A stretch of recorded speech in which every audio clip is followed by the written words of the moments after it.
ጆቫኒ ኩንዳን ከስፖርቲንግ ሊዝበን በሳምንቱ መጨረሻ 48 ሚሊዮን ዩሮ የታየ የሚጨመር ታክስን ጨምሮ እስከ 51 ሚሊዮን ዩሮ የከፈሉት ቼልሲዎች አሁንም ከስፖርቲንግ ሊዝበን ጋር ሌላኛውን ተጫዋች ለማስፈረም ሙሉ በሙሉ ጨርሰዋል። ዳሪዮ ኢሱጎ ይባላል። ይህ ተጫዋች የላስ ፓልማስ ተጫዋች ነው። ውድ አድማጮቻችን የስፖርቲንግ ሊዝበን ተጫዋች ነው። በላስ ፓልማስ በውሰት ይገኛል። በክረምት የዝውውር መጨረሻዎቹ ወቅት ስለ አሙጉ ስናወራችሁ ይህንንም ተጫዋች ቼልሲ ንግግሮችን ያደረገ ነው ብለን ነበር። አሁን ቼልሲ በመጨረሻ ይህንን ተጫዋች ማስፈረም ችሏል። 22 ሚሊዮን ዩሮ።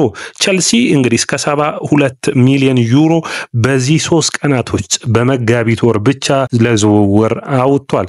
ሁለቱም ተጫዋቾች 7 ዓመትና ተጨማሪ 1 ዓመት ኮንትራት ፈርመዋል። ይህ እንግዲህ ለቼልሲ ሌላኛው የታዳጊዎቹ ፍላጎት ላይ የሚቀጥል ነው የሚሆነው። ዳሪዮ አሱጉ እንግዲህ በሩበን አሞሪም ስፖርቲንግ ሊዝበን ውስጥ ከፍተኛ ሚና ይኖራቸዋል ተብሎ ከተጠበቁ ተጫዋቾች ውስጥ አንዱ የነበር ጥሩ ፐርፎርም እያደረገ ነበር። ነገር ግን የመጫወት እድሉን ባለማግኘቱ ምክንያት ወደ ላስ ፓልማስ አቀና። ላስ ፓልማስ በላሊጋው ከሚቸገሩ የወራጅ ቀጠና ላይ ከሚገኙ ቡድኖች ውስጥ አንዱ ነው። ከካይሴዶ ጋር የሚመሳሰል ባህሪዎች አሉት ለእንግሊዝ ፕሪሚየር ሊግ የሚሆን። ምክንያቱም ታክል መውረድ ላይ ጥሩ ነው፣ ዲፌንድ ማድረግ ላይ ወይም ደግሞ የተከላካይ አማካኝነት ቦታው ላይ ሲሸፍን ጥሩ ነው።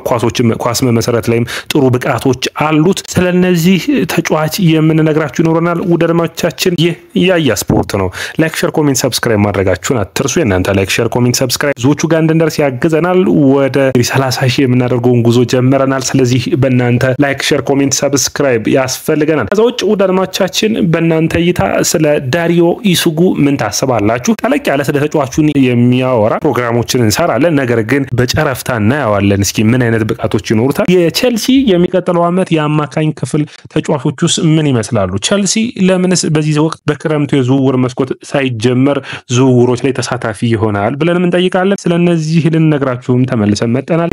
ያያ ስፖርት ነው። ላይክ ሼር ኮሜንት ሰብስክራይብ ማድረጋችሁን አትርሱ። እንግዲህ አድማጮቻችን የቼልሲ የአማካይ መስመር ሲታሰብ እንግዲህ አንድሬ ሳንቶስ አንዱና ተመራጩ ተጫዋች ነው። አንድሬ ሳንቶስ በክረምቱ ከስትራስቡርግ ወደ ቼልሲ የሚመለስ ይሆናል። ይህም ከኤንዞ ፈርናንዴዝ ጋር በ8 ቁጥር ሚናነት ብዙ ቦታዎችን በማካለል ጠንካራ ተፎካካሪ ይሆናሉ ተብሎ ይታሰባል። ጥሩ የሚባል ነው። የካይሴዶን ቦታ ለመሸፈን ግን ኡጉቹኩሉ ነበረ። ሌላኛው ተጫዋች ሆኖ አሙጉንም አመጣዋል። ነገር ግን አሙጉ በቀጥታ የሚያቀነው በሚቀጥለው ውድድር ዓመት ወደ ስትራስቡርግ ነው የሚሆነው። በስትራስቡርግ አንድ የውድድር ዓመትን የሚያሳልፍ ይሆናል። ስለዚህ ካይሴዶን የሚያግዘው ካይሴዶን የሚያሳርፈው ተጫዋች ማን ይሆናል ብለው የቼልሲ መልማዮች ላለፉት 2 እና 3 ዓመታት የተከታተሉት ፖል ስታርሊና ሊ ስቱዋርት በደንብ የፈለጉት ተጫዋች ዳሪዮ ኢሱጉ ነው። ዳሪዮ ኢሱጉ ጥሩ ብቃቱን ያሳያል ተብሎ የሚጠበቅ ነው የሚሆነው። እንግዲህ ቼልሲዎች ጆቫኒ ኩንዳን ለማስፈረም በባየርን እና በማንቸስተር ዩናይትድ ጠንካራ ፉክክር ገጥሟቸው ነበር። ነገር ግን ቀድመው ያንን መጨረስ ችሏል። ቼልሲ እንግዲህ በክረምቱ የዝውውር መስኮት ተጫዋቾችን ከማስፈረሙ በፊት 7 እስከ 8 ተጫዋቾችን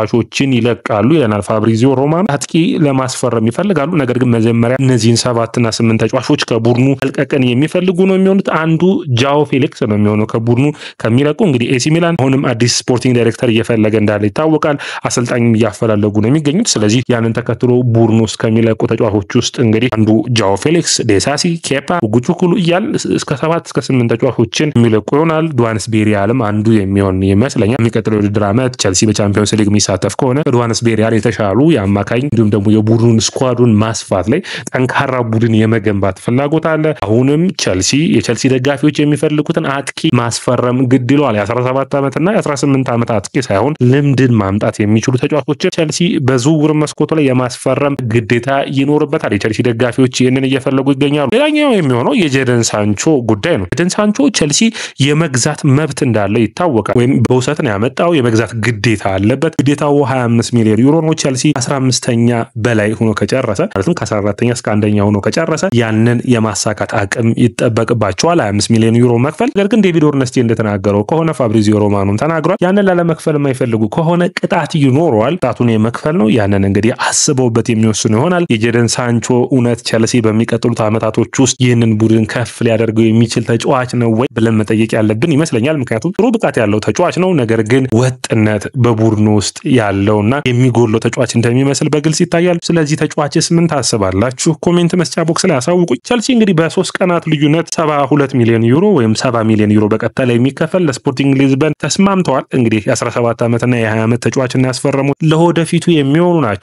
ለአሁኑ ቸልሲ ለኤንዞ ማሬስካ ውጤታማ የሚያደርጉ ተጫዋቾች እንዴት አድርገው ይመጣሉ የሚለው ጥያቄ ነው የሚሆነው። አንደኛ ጆቫኒ ኩንዳን ለምሳሌ ለምን በስፖርቲንግ ሊዝበን 1 ዓመት በውሰት ያቆዩታል? ይህ ታዳጊ ምርጥ ብቃት ካለው ለምን ወደ ቡድኑ ማምጣት አይችሉም? ምክንያቱም በ1 ዓመት በውሰት ቆይታ ውስጥ ብዙ ነገሮች ሊፈጠሩ እንደሚችሉ የምታውቁት ነው። እንግዲህ አያድርስ የሚያስብል ነው እንጂ ጉዳት ቢያጋጥመው የአቋም መውረድ ቢያጋጥመው ቸልሲ እዚህ የሚቸገር ይመስለኛል። ከዛ ውጭ እንግዲህ ቸልሲ የአማካይ ክፍሉን ተጫዋቾቹን ብዛት በምናይበት ጊዜ አይ ቲንክ ለሚቀጥለው ዓመት ያሰቡት ላቪያና ካይሴዶ አማካይ መስመሩ ላይ ላቪያ ካይሴዶ ነው።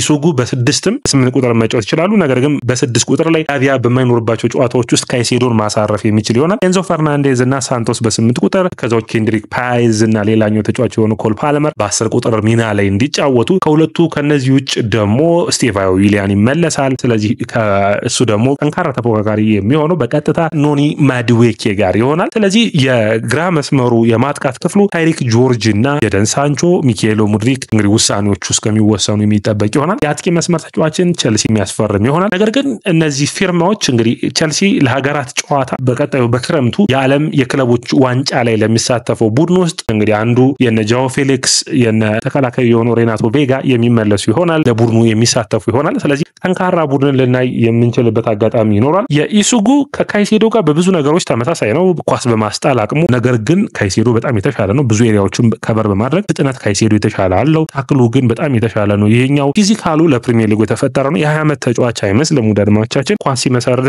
ጥሩ የሚባል ብቃት አለው። እንግዲህ ላስ ፓልማስ የሱ ብቻ ብቃት ነውና ከ20ኛ ስለወጣ የ20ኛ ቡድን ወይም ደግሞ በላሊጋው ዝቅተኛ ደረጃ ላይ ስላለ ደካማ ተጫዋች ነው ማለት የምንችል አይመስለኝም። ጥሩ ብቃት ያለው ተጫዋች እንደሆነ የሚታየኝ ነው። ቸልሲዎች ይህንን ተጫዋች ለረጅም ጊዜ ሲፈልጉት እንደነበረ ማሳያ ነው። ሌላኛው የሚሆነው ግን በተለይ የዱዋንስቤሪ ሃል በሚቀጥሉት የውድድር ዓመታቶች ውስጥ በቸልሲ ቡድን ውስጥ የሚቀጥል አይመስለኝም። ምክንያቱም የተጫዋች ቸልሲ የሰጠውን እድል አይቷል። እድሜው አንደኛ ወሳኝ ነው። ከዚህ በላይ ብቃቱን ማሳደግ የሚችል አይደለም። ስለዚህ ቸልሲዎች ይለቁታል ተብሎ የሚጠበቅ ነው። ሌላ የዝውውር ዜና ይዞት ያየሁት የኤንዞ ፈርናንዴዝ እና የቹዋሚኒን የሚመለከት ነው። ቸልሲን በሚመለከት እንግዲህ ኤንዞ ፈርናንዴዝን አሁንም ቢሆን በጣም በጥብቅ እየፈለገው የሚገኘው ክለብ ሪያል ማድሪድ ነው። ሪያል ማድሪድ ይህንን ተጫዋች ለማስፈረም ጥረቶችን ያደርጋሉ። ነገር ግን ይህ ተጫዋች ወደ ሪያል ማድሪድ ያቀናል ወይ? አንደኛ ቸልሲ በዘንድሮ ውድድር ዓመት እንዴት ውድድር ዓመቱን ይጨርሳል የሚለው ጥሩ እይታ መታየት ያለበት ይመስለኛል። ምክንያቱም እኔ ከአምና አንጻር ኤንዞ ፈርናንዴዝ በጣም ዘንድሮ ተሻሽሎ አይቼዋለሁ። በጣም ጥሩ ጨዋታዎች ነበሩት። አንዱ የአስቶን ቪላ በሜዳ የተደረገው ጨዋታ ስታንፎርድ ብሪጅ ላይ ቸልሲ 3-0 ያሸነፈበት ጨዋታ ጥሩ ብቃቱን አሳይቷል። ስለዚህ ይህንን ተጫዋችን በቹዋሚኒ ሊቀያየሩ ይችላሉ የሚል ነው። ነገር ግን ቹዋሚኒ ማምጣት ለቸልሲ አሁን እነዚህን ተጫዋቾች ካስፈረመ በኋላ ልክ ነው ወይ? ሌላኛውን ካይሴዶ መድገም አይደለም ወይ? ከዛ ይልቅ ኤንዞ ፈርናንዴዝን በቡድን ውስጥ ለማቆየት ቸልሲ የሚሞክር ይሆናል። ነገር ግን ሪያል ማድሪድ እንደምታውቁት ነው በዝውውር መስኮት ላይ የማይፈነቅለው ድንጋይ አይኖርም። አንድን ተጫዋች ከፈለገ የአስቸጋሪ ሊያደርግ የሚችል ነው የሚሆነው። ውዳድማቻችን እንግዲህ ስለ ዳሪዮ ኢሱጉ ምን ታስባላችሁ? የቸልሲ አማካይ መስመር ላይ ምን ለውጦችን አይታችኋል? ምን ለውጦችን ትጠብቃላችሁ? ኮሜንት መስጫ ቦክስ ላይ አስቀምጡልኝ። ይህ ያያ ስፖርት ነው። ላይክ፣ ሼር፣ ኮሜንት፣ ሰብስክራይብ ማድረጋችሁን አትርሱ።